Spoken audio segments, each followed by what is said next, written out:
Thank you, everybody. Thank you. Thank you. Please have a seat. Thank you so much.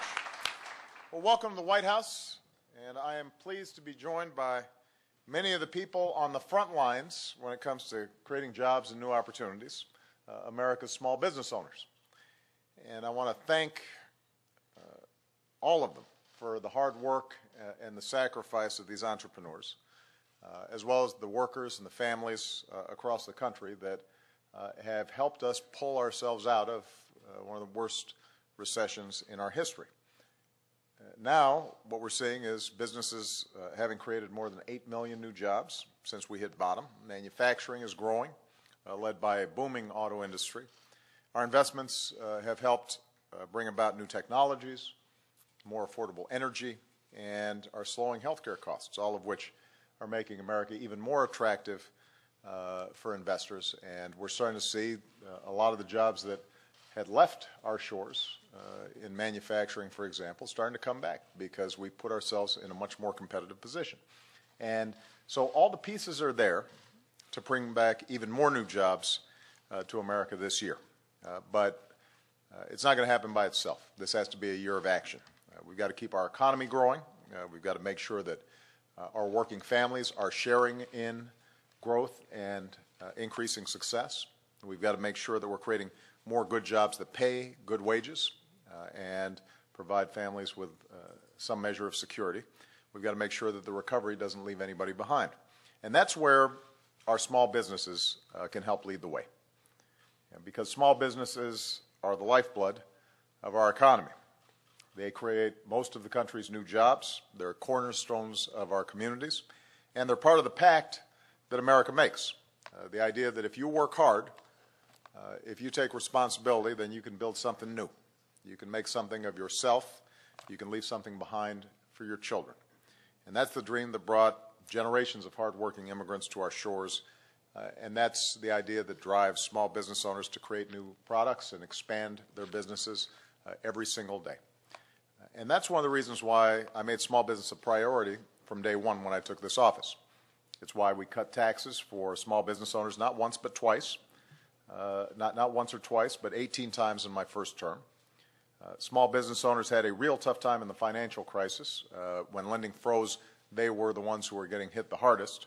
So my administration supported record amounts of lending to small businesses through the SBA, more than $130 billion to more than 225,000 small businesses during the course of 5 years. We made it easier for small businesses to compete for and win federal contracts by eliminating unnecessary paperwork and cutting red tape and accelerating payments to small business contractors through the Quick Pay program so that they can maintain the cash flow that they need to grow their businesses and create more jobs. And so in my first term, nearly $380 billion in federal contracts went to small business.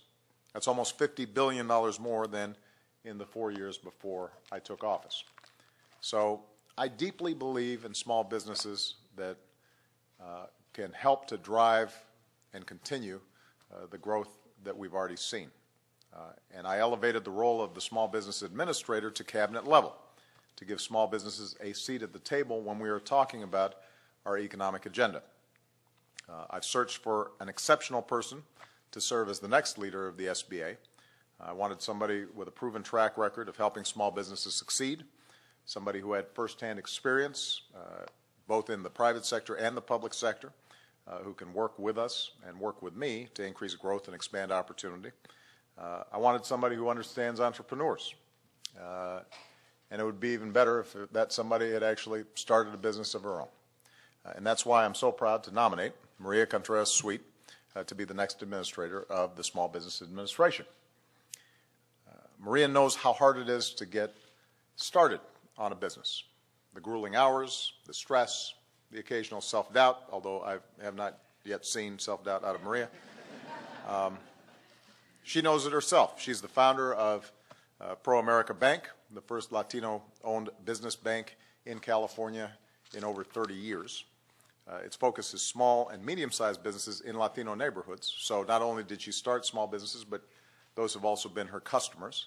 And she understands all too often that the lack of access to capital means a lack of opportunity. As Secretary of the California Business, Transportation, and Housing Agency, Maria was the driving force behind major job creation and major public investments in infrastructure and in housing. As a consultant, she helped companies expand into the Latino market.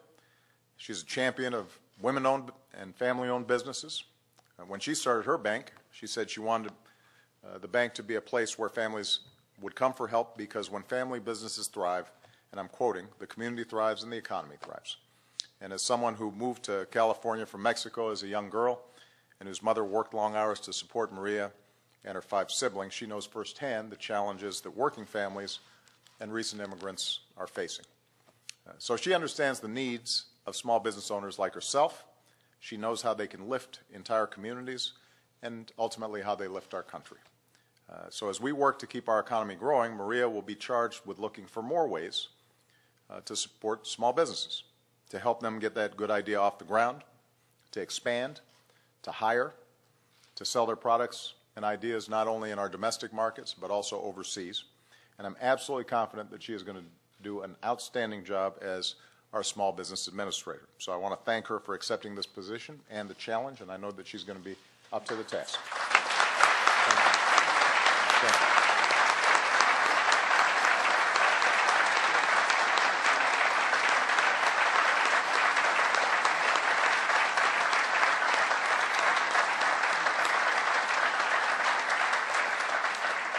And I want to thank her husband, Ray, and her 3 outstanding children, because jobs like this turn out to be family affairs. And I know that Ray's very supportive and is going to be a great partner with her in this task. Now, Maria follows in the footsteps of 2 extraordinary leaders, Karen Mills, who served as administrator of the SBA in my first term, and Jean Hewlett, who has graciously agreed to serve as acting administrator after Karen stepped down last year. Together they made it easier and faster for entrepreneurs to get loans, to win contracts, to hire more people, and the results are thriving small businesses across the country. Some of those entrepreneurs are here today. 20 years ago, Deb and Dan Carey wanted so bad to start their own brewing company that they sold their house to help pay for it. And with a little help from the SBA, they rented an old appliance factory, set up their equipment. They got to work. Today, the new Glarus Brewing Company is one of the top craft beer makers in Wisconsin with more than 80 full-time employees. So, Deb and Dan, where are you? You're around here somewhere. There they are right there. Good to see you again.